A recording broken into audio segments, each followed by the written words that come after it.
Why Watch That is a podcast featuring the critic and referee who go head-to-head on a quest to discover the best movies and TV shows Hollywood has to offer. Expect the unexpected from the critic. Well, nothing gets past the ref. We do all the work, so you don't have to. Welcome to Why Watch That.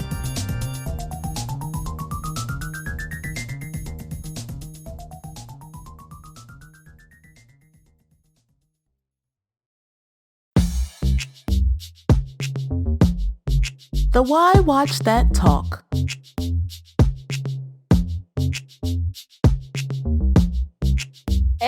Okay, all right.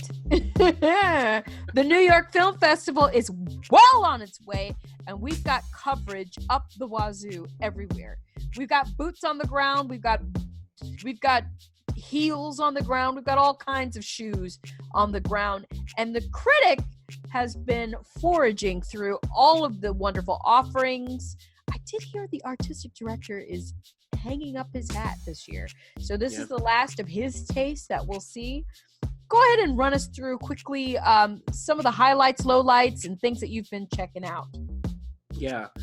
So the first film that I saw is Atlantics. It is a foreign film. I believe it's set in like Senegal or something. And is it a horror movie? Is it a thriller? What's going on? Now, we will flesh out all of these movies in reviews to come. Yes. But what happens is the men are going to work at like a construction site. They haven't been paid. They got to eat. Okay? So they decide to leave the country in order to find work. But do they survive? And what is the repercussion? Oy. Singular. Now, the women are left behind, and these are really teenage women. So what's going on? And this is a place where there are arranged marriages. There is this kind of love story thing going on. So that's what it is. I'll just say for Atlantics, the director, Maddie Diop, has a very steady hand, very confident in her own presentation. Now, does that translate to the viewers? Well, we'll find out later in my review. So that was Atlantics. Then I also saw Pain and Glory, which is Almodóvar's latest film. Oh, yeah. Starring Antonio Banderas. That did well at Cannes. Yes, it did. It was at Toronto, too. Yeah, it's been everywhere, right? Now, one of Almodóvar's muses is Penelope Cruz. So does she show up here? Yes. Oh, of course. So this is really, it pulls from Almodóvar's own experience. So he's working through his own memories of his childhood, because in this movie, Antonio Banderas plays a director, an acclaimed one, who is having a little change maybe. How is he going to move forward? He thinks back on his life. He thinks back on the things that have happened and what he's missed. And in particular, when he was a little kid, his relationship with his mother, who's played by Penelope Cruz, and his relationship with somebody else. I'll say it that way. And so it's this kind of film that some auteurs do when they really try to depict what it's like for them in their lives, what it's been like, what it is like now, where they're moving forward. Does it work? Is it typical Almodóvar? That's where the review will come in.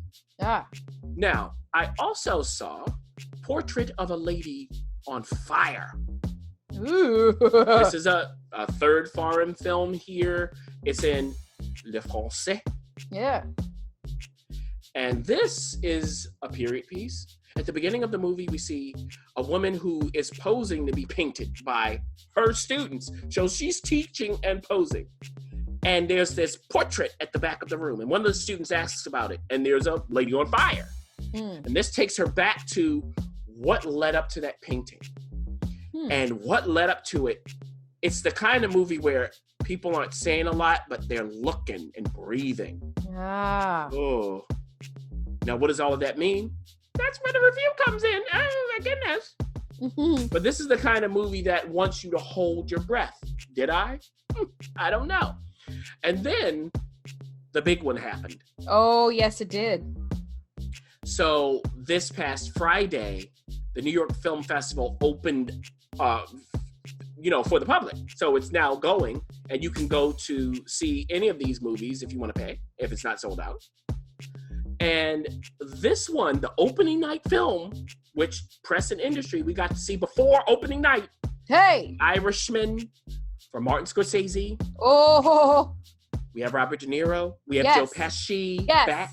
We have, wait a minute, Al Pacino. Al Pacino! Playing Jimmy Hoffa. Oh my gosh, all kinds of people. Playing Jimmy Hoffa. We got Harvey Keitel, like you said. Anna Paquin showed up and had like 2 lines. I love it. So this was almost 3.5 hours. Oh, wait, I'll tell you this. Yes. Oh, dear. The screening started at 9 a.m. I woke up at 6 a.m. to get there. Oy. It was at a larger theater. And Alice Tully Hall is just a wonderful place to sit. Beautiful, isn't it? Isn't it? I'm not even that tall, but my knees sometimes ache in these movie theaters. Not in Alice Tully Hall. I enjoyed being in there. It was a nice place to sit for over 3.5 hours because we had the press conference. Everybody was smart. People went to the bathroom before. Like, you got to do that. And I'll tell you, Ref, a lot of people didn't get up. I was expecting more. Oh, interesting. Yeah, there were people getting up, of course, but it wasn't a lot of it. I just sat back. I didn't even fall asleep. It was a miracle. I didn't have coffee. Didn't fall asleep. Now, if you think of it this way, everybody, because I will not get into it right now. If you like Casino, okay. If you like Goodfellas, okay. And by that I mean, when they come on TV, you stop and watch. Right. Then you got to see The Irishman. Oh. This is for you. It's those people.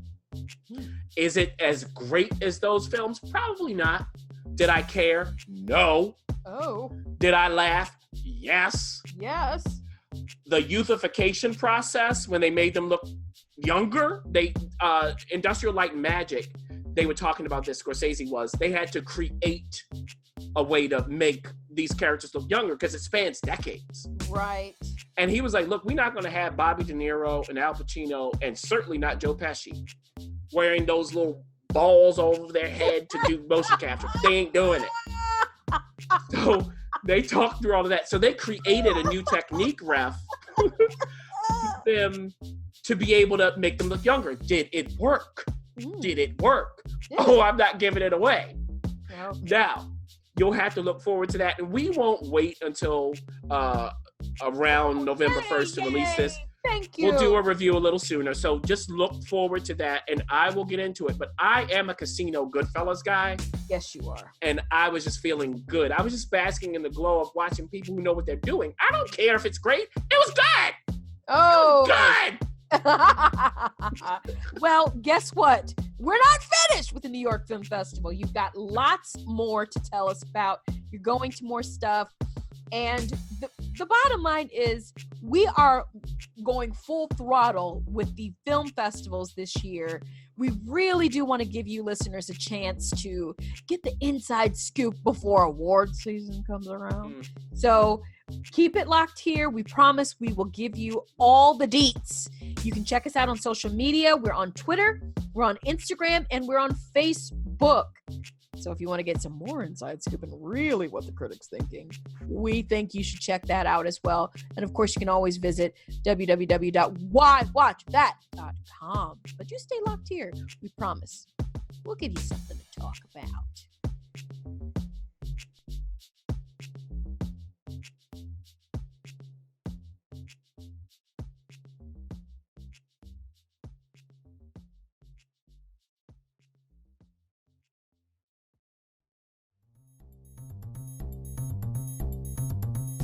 Thanks for listening. For additional resources, visit whywatchthat.com. Good idea, and we'd love to hear from you. So go ahead and leave comments, feedback, and you can rate us on iTunes. We'll see you next week. See you.